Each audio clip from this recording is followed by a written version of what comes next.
So last month, the physical printing of the Book of Many Things was released, along with the Book of Many Things set, which includes some nice renderings of the cards and another reference book for the Deck of Many Things. And we're finally doing a video about it. So the set comes in a box that looks like this. You can see mine is conveniently wrapped for my convenience already. Just to note, this is not really a reusable slipcase. It's just a box that you're going to get and throw out. Then there is the book itself, the Book of Many Things. This is the alternate cover that I got because I like the alternate covers. It also comes with this reference guide, which we'll talk about in a moment here. This has listings for each of the cards used for a divination style. And then finally, these lovely cards. They are gilt-edged. You don't want a paper cut from these bad boys. I also doubt that that's real gold. Yeah, I doubt it. All right, then. They are very nice cards, though. They really are. They've got a thickness to them that's really substantial. The cards that are included is the traditional Deck of Many Things and also the Deck of Many More Things. There are physical cards for all the cards in the Deck of Many More Things as well.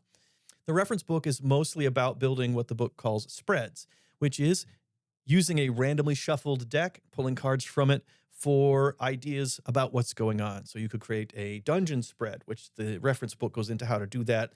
Putting cards in certain positions kind of implies the way that a progression through an ad hoc created on the spot dungeon could go. Then there are also divinations, which are a little bit like tarot readings, or a lot like the Taroka readings from the Curse of Strahd. If you've played that or run that, you put cards out in different positions, and you can do this in-game. If an NPC does a reading for a player character, you can actually do that by shuffling these cards, drawing them, and then this guide gives you suggestions for how to interpret those cards as well. So a lot of function they give you out of the cards, and that's a theme that carries over into the Book of Many Things a lot. So let's talk about it. So every chapter in the book is named for one of the cards in the traditional Deck of Many Things. Personally, I found this a little bit annoying that they kind of slavishly adhered to it because every piece of content is strictly organized by the card in its section. So even when they tell you the history of the card, they put that under the first chapter, which is for the Fool. So there are magic items spread throughout the book, for example, but there isn't one index in the back or in the front that just collects all the magic items alphabetically and tells you what page they're on. Instead, they put that index in Chapter 5, Gem, which you'd have to read the book through once to even know that. So that's a little annoying. Or maybe you could flip through it and figure it out. But I think it would benefit from some specialized indexes. These are some of the only bad things I have to say about it because I really do like what it brings to the game. But I didn't like that. And it's not intuitive to find certain things. So many chapters have a collection of character destinies, which are tables of just that, a destiny for your character, a brief statement about what their destiny is, just to help you in your character building. There are no mechanics benefits from them, but they're spread out by chapter, by what card inspired what table of destinies. Personally, I would have preferred to see it organized by that kind of thing. So a chapter for destinies, and then under that chapter, we have the destiny for this card, destinies for this card, destinies for that card. Instead, you kind of have to look through the table of contents to notice which of the chapters have destinies. Not all of them do. So finding things is a little fiddly. You can definitely do it. It's not impossible to find things, but that felt a little frustrating to me. The organization felt a little bit like a gimmick that they didn't need to do.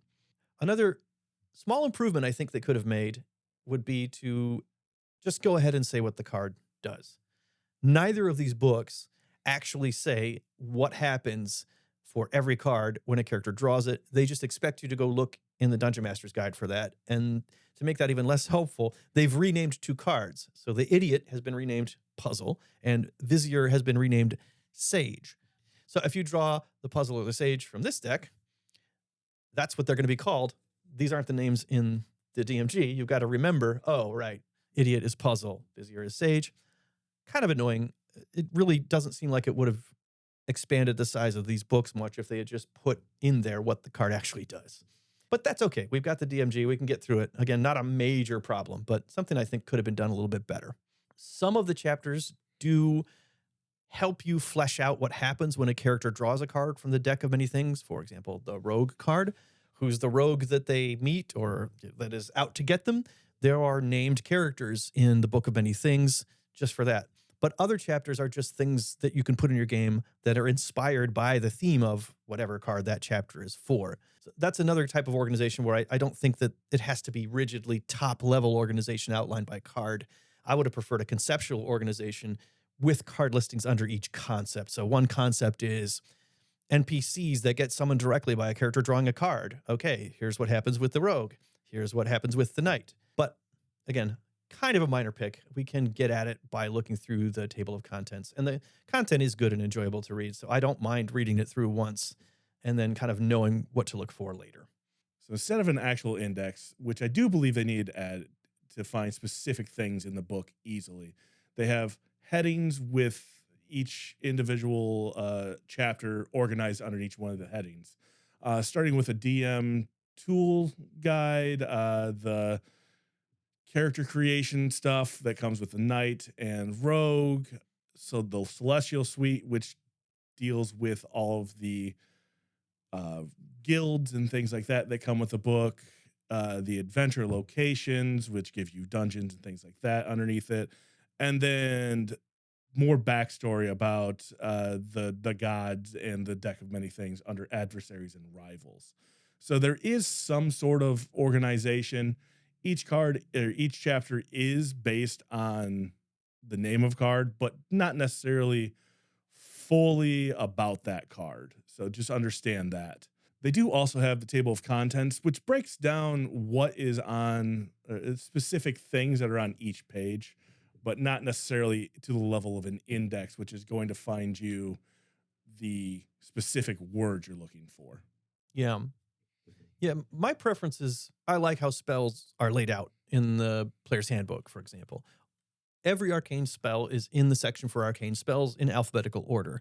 What class can use that spell is in an index like setting for the class. But if you want to go see all the spells, you can go see all the spells. I would prefer that they did that with things like destinies in this book, where if I want to go look at the destinies, they're all together in one section and I can browse them and see them alphabetically. And if they want to tell me what card it's associated with, that's either somewhere else or it's listed with the one destiny. This destiny was a fool destiny. This destiny was a rogue destiny. But again, minor pick for me. And yeah, you can go through the actual table of contents in the front and pick it out if you want to, but it's not fast enough for my liking. And I got brain problems when I'm running a game. It's just one more hurdle for me to jump through to go find something quickly is just irritates me. So the first chapter is basically an introduction to preference. It is named for the Fool card. It gives a nice little history of the deck of many things in the game, what books it appeared in first, how it changed over time in different editions. And it also gives that outline of the book that Ryan mentioned, where it shows the sort of informal section headings that don't appear anywhere else in the book but there. So you got to go there to look at that if you want to see how that's laid out. And they do give descriptions of what you're going to find in each chapter. They do. Yeah. Yeah. Kind of a collection of abstracts of the chapters is sitting Right. there in the intro chapter. Chapter 2 is the key card, and this goes over how to use and integrate the deck into your game. Within this chapter, they give you examples of how to customize the deck to your liking, whether making it a little bit easier and player friendly or more deadly. Examples of how these customized decks would work if you want to use the pre-made decks, and also how to introduce or integrate it into the game for use. My favorite thing in this chapter probably was the suggestion to use single card effects. It's a nifty way to use a deck of many things, not as the traditional deck of many things where you say how many cards you're going to draw and you draw the card and the thing just happens. You lose intelligence points or whatever it is, or you get gems. They give you another way to use them where the single cards are like magic items that the PC can carry around and the card does a certain specific thing. Right. And multiple uses of that specific thing, if I remember right. It doesn't just disappear. Right. Each card spells out how often it can be used. Generally, it's like once a day. So, for example, if a player character had the Donjon card as this kind of single-use magic item card, they could brandish it at someone. The book uses the dramatic word brandish. An aggressive wave, I guess, is how we would define that. That person would get transported to another dimension, but for a limited amount of time, unlike drawing the Donjon card from a traditional deck of many things where you are stuck in the sphere until you are rescued. Yeah. So fun effects that are to a lesser degree and not quite as game breaking Right. when you play them. Well, and they're magic items. Right. So they're little powerful things your characters can do. Most of them can be used once per day, which is really strong. But I thought the single card effect as magic items thing was a really cool idea. This chapter also spells out how wizard player characters in your game might go about creating their cards for the deck of many more things. Canonically, the deck of many things is set. You can change what's in there as a DM, of course, and they even encourage you to do it in the DMG. But the idea is that that deck is set. It's what it is. It's one magic item, and it works the way that it works. It can't be added to. Player characters cannot remove anything from it. They can't add to it. But there's another item called the deck of many more things, and it's possible for a player character to add cards to that deck that do certain special things. And this chapter walks you through how a player character might do that. Yeah, actually, that was one of my favorite things to read in this.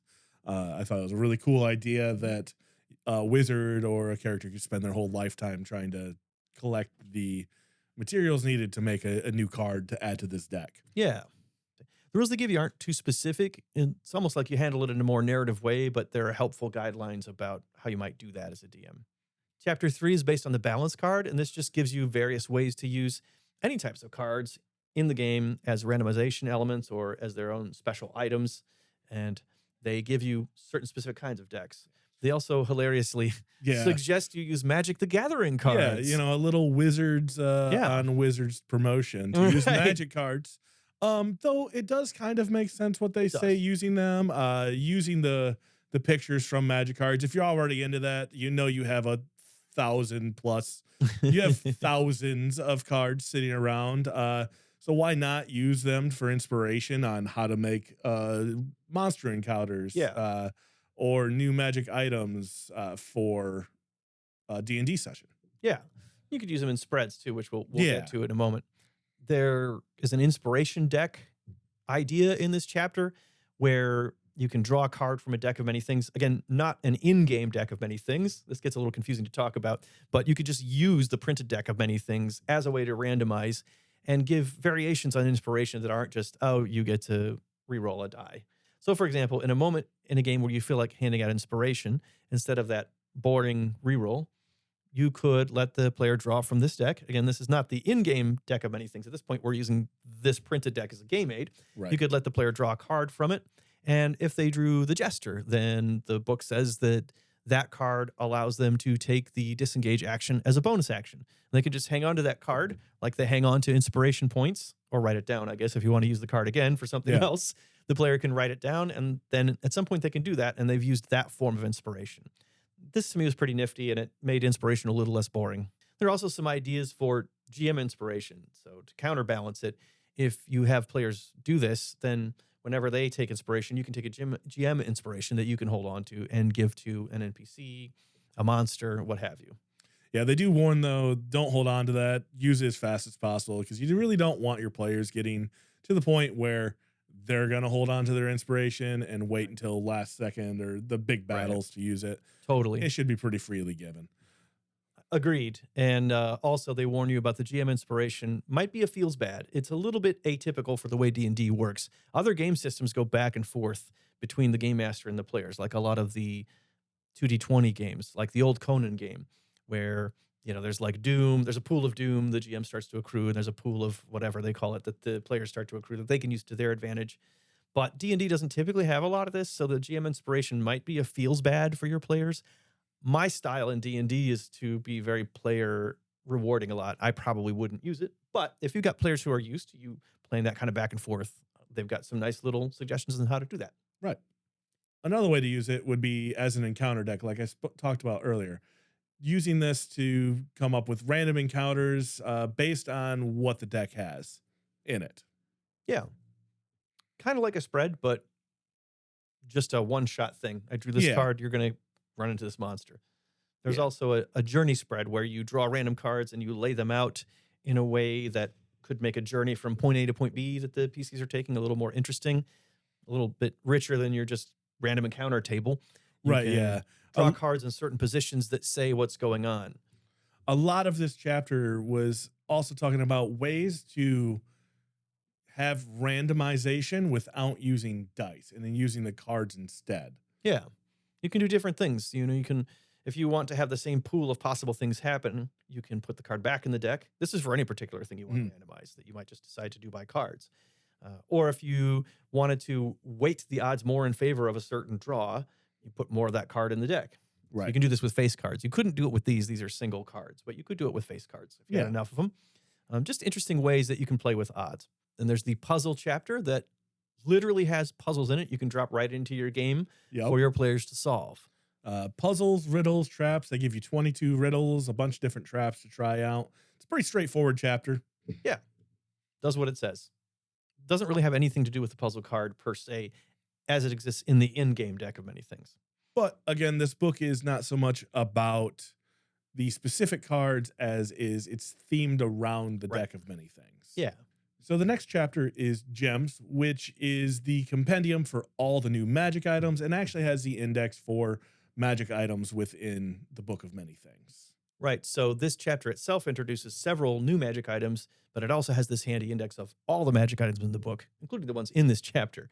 So if you do want to find an index, you kind of have to read through the book to know it, or watch our video and find out right now. You can go right to chapter 5 just to find a magic item from anywhere in the book. It also has suggestions for dealing with the sudden wealth should a player character actually draw the gem card from the in-game deck of many things. It could derail your game if they suddenly get thousands of gold. This chapter in this book suggests ways to deal with that so that it doesn't unbalance the game. Next is the chapter based on the rogue card. This one has several different magic decks that are not the deck of many things, but are other in-game decks that do nifty little things. One of them is like a weaponized deck. You can throw a card out of it and it'll do damage. You can be Rogue from, wait, who is it? Gambit. Gambit. You could be Gambit from the X-Men if you wanted to give your players that card. They could be Gambit.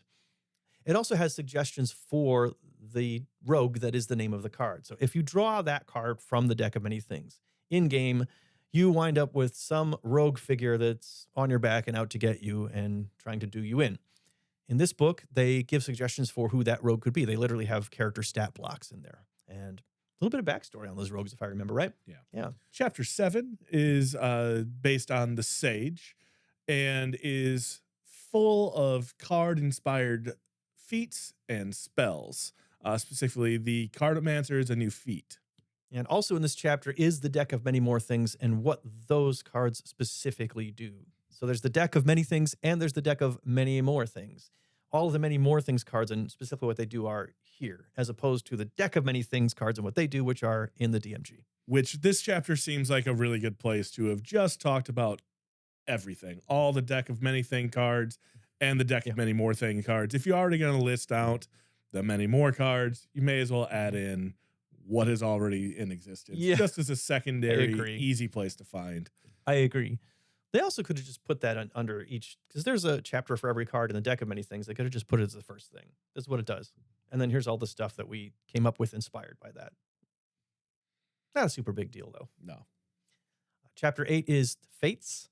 This provides a lot of new backgrounds on the theme of fate, on the theme of reversals of fortune.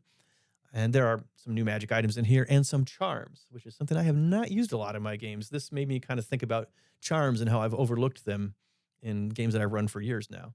Charms are special magic items that I think are always one shot. I think that's the unifying thing around charms. You use it and it's gone. Didn't know. I believe that's the case. But again, I haven't used charms a lot, so that's what they do in the book anyway. In this book, these charms go away after they are used. Right. Chapter 9 brings the Knight, which talks about how to handle the Knight being summoned within your game. It gives you a new stat block for a new creature in that for that. It also gives you some new magic items that are themed on the idea of knights and knighthood. There's a table of destinies, like there are in some of the other chapters. These are destinies themed on the knight. And then how to use the knight card when it's drawn.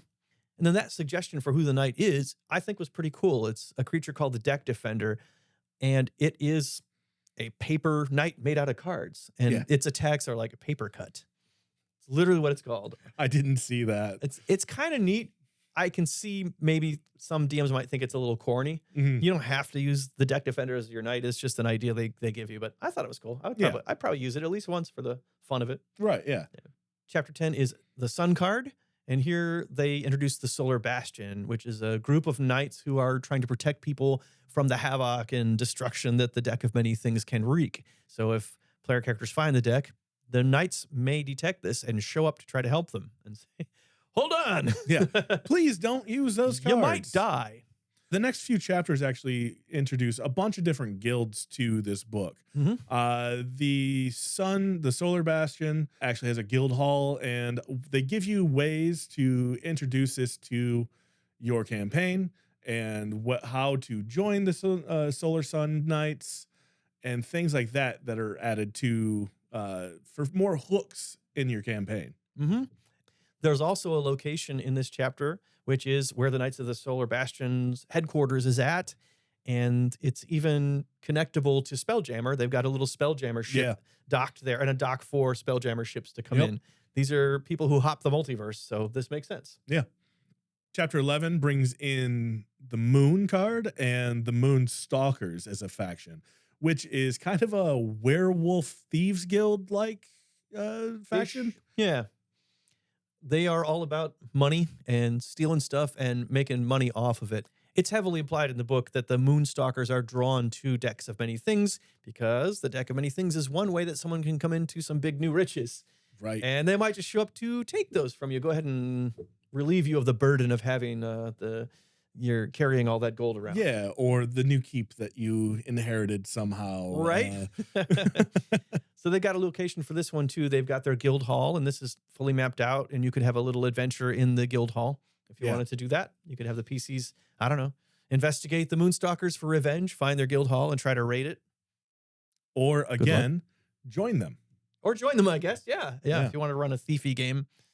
Chapter 12 is all about the Comet card.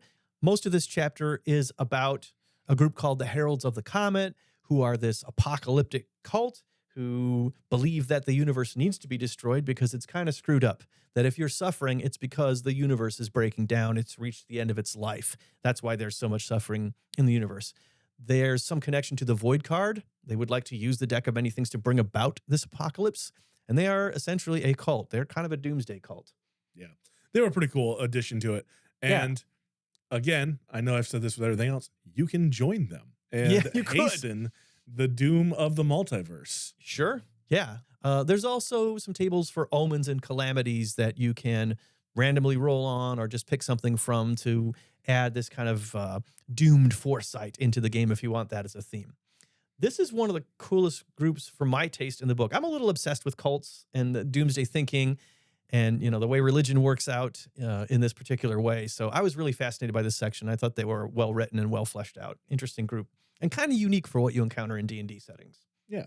Chapter 13 is based on the Star card. It introduces a zodiac, and player characters can be born under these different zodiac signs that give them different, mostly narrative characteristics. It doesn't really affect any game mechanics in any way, but they do have suggestions for what higher attributes correspond to what particular star signs. So you might arrive at it backwards. You might create your character, you're making a wizard, you give them a high intelligence, and you want to include the zodiac stuff for inspiration to flesh out your character by looking at their star sign. It'll give you suggestions for which of these star signs go with high intelligence. Yeah. You can ignore it, you can use it, you can do whatever. They also introduced some more locations to use, like observatories. And one of the coolest things I thought about this book, telescope travel. Yes. So traveling through a telescope to new locations. Yeah. You magically beam yourself somewhere by looking at it at the observatory. There's a full map of an observatory too, and it's a location that's laid out that you could have an adventure in or drop it into an adventure. In chapter 14, they introduce a new location called the Sealy Market. It's associated with the Jester card. The market is a fey traveling market dragged around by a giant dragon who runs the market from the center. They give you lots of ideas and new magic items and places to sell them within this location. Mm-hmm. And some NPCs too. Yeah, fleshed some out new in there. NPCs, yeah. Little Sealy Market salespeople. Chapter 15 is based on the Throne card. It introduces a new location called Harrow Hall, which you could use as the keep that the party gets if they draw the Throne card. This location is mapped out, and it's actually a little dungeon crawl. The party has to take control of it. It's not controlled by them initially. Yeah, it's so they have to take it over. a haunted keep that appears, or could be in your game all the time that you then have to clear out to take control of. You really shouldn't have read any of this book because I like these ideas a lot and they're going to go into the game that you play in. It's fine. I'll forget them. Okay. I don't have the spell that makes you forget. I don't have the Men in Black. Yeah, you don't need the neuralizer. My brain is just terrible. But you just remembered the word neuralizer I did out dude. of nowhere. I watched it the other day. I can't remember anything. That's called the neuralizer. Yeah. Chapter 16 brings along the Ruin card, which, believe it or not, has nothing to do with the Ruin card, other than it brings in a ruined abbey known as Gardmore Abbey. And within this abbey, it gives you a way to introduce the deck of many things into your game, if you would like to. Basically, the Ruin chapter is all based on a pun because the Ruin card itself ruins you financially from the deck of many things, but maybe they couldn't figure out what else to do for this Right. one. Or they had the gem chapter, I guess, and they're like, oh, we already dealt with wealth and gaining it. I guess they didn't want to deal with losing it. I don't know. But it's a pretty cool set of ruins and another adventure location you can use. Yeah. Again, complete with new maps and everything for it. Right. Chapter 17 is based on the Donjon card. We're not mispronouncing dungeon. It's Donjon, Donjon. And it also introduces a new location, which is the Donjon Sphere. That sphere is mentioned in the DMG rules for the deck of many things, but it just says that a character who draws the card goes to this sphere called the Donjon Sphere.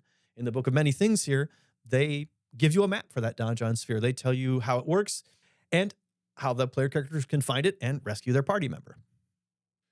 As well as tons of creatures that will be roaming around the halls of the donjon. Yeah. Again, donjon, not dungeon, even though the sphere is kind of a dungeon. It's Or is it a- 100% a dungeon. Or is it a donjon? I hate the word so much. You don't like that? I don't know what it is about it. It's like, that's just a stupid word. It's a real word. It's donjon. Yeah. Like Don and John. Yeah. Just to annoy you, I'm going to consistently refer to this game as Donjons and Dragons from now on. All right. Why don't you tell us about the Void chapter? Yeah. Chapter 18 brings in the Void card, which kind of gives you an idea or actually introduces the idea of what actually happens when a player pulls the Void card. Instead of going to the Void, they actually appear in the House of Cards, where every room is based on one of the cards from the deck of many things, and you get all these super cool mechanics that come with it. Players can go through this, gives with tons of different puzzles and traps and just death around every corner. Yeah. And you say that with such love. I know. You could even just use this as an adventure location, and the game doesn't necessarily have to be the Void, but it's a pretty nifty thing to use for the Void if you want something to do that. Yeah. Reading this, I was like, ooh, this is 100% something I want to be part of a campaign. Noted. Yeah. It also has suggestions for how to handle the player whose soul is trapped in the Void. If you have the party go on this quest to rescue that person, you don't want that player just sitting on their hands or sitting out the session until the party Right. finds them. That's no fun. No. So they give you some interesting options. You could temporarily run a different character. They talk about that a little bit, what kind of character is appropriate, how to bring that in smoothly. And then they also have an alternate suggestion where you can run the same character. You can run your character who's trapped in the Void, but you're soulless, and there's a ticking clock and things that start to degrade. You start to get, I think, levels of exhaustion if you don't reunite by a certain time. So Yeah. different approaches that make it more interesting. Yeah. Seems super fun. And like I said, it gives something new and exciting to the deck of many things. Yeah. Something I noticed and like a lot is that a lot of the content in this book fills in things that are not filled in the DMG. You just got to figure it out. And if you watch this channel, you know how much I hate that. You just figure it out, DM. You Yeah, come up good with luck. something out of nowhere. Like, Yeah. I mean, I can do that sometimes, but Use your brain, Dave. it is tough to just come up with so many unique things during any given session on your own. Oh, It's absolutely. nice to have these suggestions. Yeah. Chapter 19 is based on the Skull card. It introduces another organization called the Grim Harrow. The Grim Harrow is made up of these undead beings who are undead and kind of cursed into a hellish undead existence because they drew the Skull card from the deck of many things and lost to the Avatar of Death in a battle who shows up to try to take their lives. If that happens, according to the expanded stuff in this book, They are doomed to this existence, and they believe that if they find and destroy all the decks of many things, that will release their souls so they can just move on to the afterlife. It includes a new location called the Gardens of Decay, which is, I guess, where they hang out and decay together. And it lists the Grim Champions, who are their leaders and some very powerful members of that organization. They kind of have a Four Horsemen theme, not exactly, but I mean, one of them is Yeah. Pestilence, I think, right? Yeah, something along those Yeah, lines. but there's only three of them. Yeah.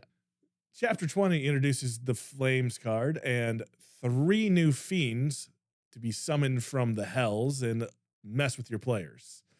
They introduce ways to bring them into your campaign, how and what kind of players to use to use them against, I guess. Yeah. And this is one of these chapters that does relate to the card's appearance in the deck of many things in game. So again, the DMG just says that a fiend shows up if a player draws the Flames card. This book gives you 3 suggested fiends. Yeah. Chapter 21 is the Talons card, and this introduces several new monsters. It's almost like a little mini bestiary. Yeah. It also has an index of monsters that appear in other chapters of this book. So this is one of 2 indexes we noticed that are actually in the book, albeit they're buried inside of chapters. Right. But they Instead are of, there. at the end. Yeah. The final chapter, chapter 22, is themed on the Uriel card. It's the only card that's named for a specific character rather than a type of person or an archetype. And they took this opportunity to write a new story, a new backstory about how the deck of many things came into existence. So a lot of this chapter is about Uriel and Asteria, her friend. They're best buddies. They're besties. Uriel is a Medusa, and Asteria is a character who grew up fascinated with astrology and with the zodiac and studied that a lot. These 2 characters live in this location called Caer Ophidian. The location is mapped in this chapter. You could use it as an adventure location. You could have your PCs meet these characters. They're these sort of mythic level characters that are important to the multiverse. Interestingly, it introduces the first canonically autistic character into the D&D universe. Not overtly in the book. The book doesn't come right out and say it, but wizards themselves have said it. The designers of this book have said, yes, this character is not just coded autistic, she has autism, and they show it as a strength, which is interesting, and I like that. I do have one hope, though, that people don't see this representation of people on the autism spectrum in the book as a stereotype. So the reason Asteria and Uriel can be friends is because Asteria doesn't look Uriel in the eye when she talks to her. So she wasn't afraid of her to begin with because the Medusa effect didn't affect her. She already wasn't looking Right. Uriel in the eye. That's really interesting, really poetic. I think it's cool. I hope people understand that autism is a spectrum and not all people with autism have that particular characteristic. Right. I just hope there aren't any cringy playings of the NPC by the DM that hit really stereotyped things about autism. So, as someone who suspects they might be on the autistic spectrum somewhere, me, I just ask that DMs treat this with a little care and consciousness. But it's cool that there's representation in the book. I liked seeing that. And it's cool that they turned something that, conventionally, if you look from a neurotypical lens, you might think is quirky, the eye contact thing, and they turned it into a strength and the formation of a special friendship. That was really Yeah. neat. No, that's really awesome. I actually really don't have much to add on that. I think that you hit the important points. Like, don't play into the stereotypical things with autism. That's a really important one, I think. Right. The best advice I could give you if you're wondering how to do that is stick to the characteristics that they give Asteria. Don't invent new ones. She is obsessively fascinated with the zodiac. They didn't say that in the video that I watched. They mentioned the eye contact thing, but that's clearly also supposed to be a spectrumy behavior. But they make it a good thing. They don't make it a disadvantage or something to be ashamed of. But the 2 things they tell you is that and the eye contact thing. I would say just don't bring in things from other shows you've seen. Don't try to get cute with it. Right. Unless you're comfortable with it, unless you have studied autism or you feel you're on the spectrum, then you might be able to bring a little more informed vibe to it. But be careful with it is what I have to say. Just be careful with it. But do use it. I mean, representation is great. And I'm glad to see more of it coming into these books. Absolutely. All more different types of representation. Absolutely. Yeah. Well, that's our look at the Book of Many Things set. If you enjoyed this review, you might want to take a look at another review we recently did for a third-party adventure for D&D or Pathfinder called Rootmork. That video is here. Somewhere. I'll put it here. Yeah. We'll fix it in post. Yeah. Go watch this I hope video. it's below. Go watch that video. And thanks for watching this one. This one's mine. There's the outtake.